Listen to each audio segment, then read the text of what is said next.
Hi guys, Latin speaking, Action Sports Physiologist. I hope you guys are doing great. I hope you're enjoying the weather outside. It's really nice outside. So hey, let's get going.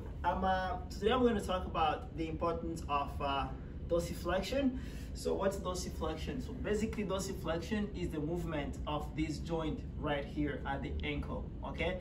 This is super important for all activities actually, whether it's a jumping activity, whether it's just a walk, a jog, even just going down the stairs, you need a lot of dorsiflexion. Because what happens if you don't have dorsiflexion?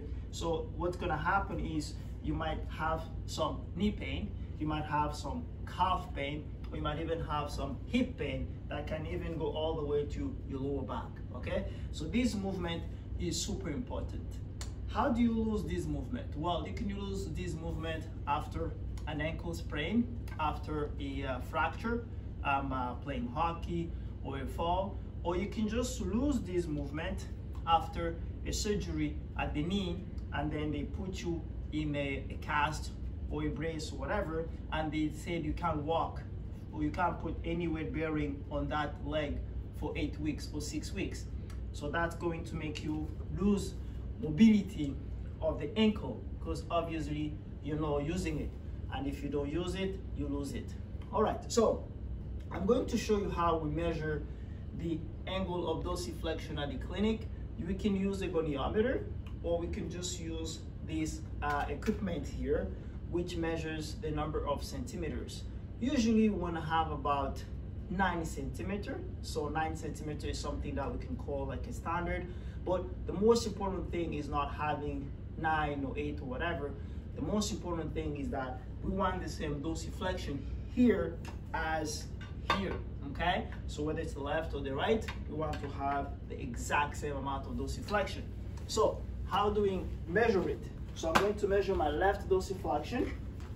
So I will do without shoes. It's better. Does it make a difference? A little bit, because you want to make sure that you don't have your heel raised. Because obviously if I have my heel raised like this, then I have more dorsiflexion, but that's not true dorsiflexion. So my heel has to be on the ground. I put my toe at 40. I go like this, like in the lunge position. Then let's say this is my dorsiflexion on the left side. So it gives me about 7 centimeters, okay? Just for example. Then I measure the right side. I do the same thing. And I can go further and further and further all the way to 15 centimeters. Just make sure that you don't lift your heel, because if you lift your heel, you've cheated, it doesn't work. So obviously, then what that means, it means that I have diminished dorsiflexion on my left side, okay, compared to my right side. So even though I might have knee pain, I came to the clinic for knee pain, but I had to measure the dorsiflexion, because your knee pain might be related to your dorsiflexion. So at the clinic, we're going to mobilize your joint, okay, and then we're going to give you exercises that are specific to increasing your dorsiflexion. In a subsequent video, we're going to show you 2-3 exercises how to increase your dorsiflexion and how to make it better and be able to enjoy your activities pain-free or without discomfort.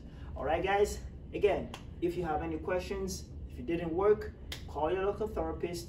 Other than that, have a great day. Ciao.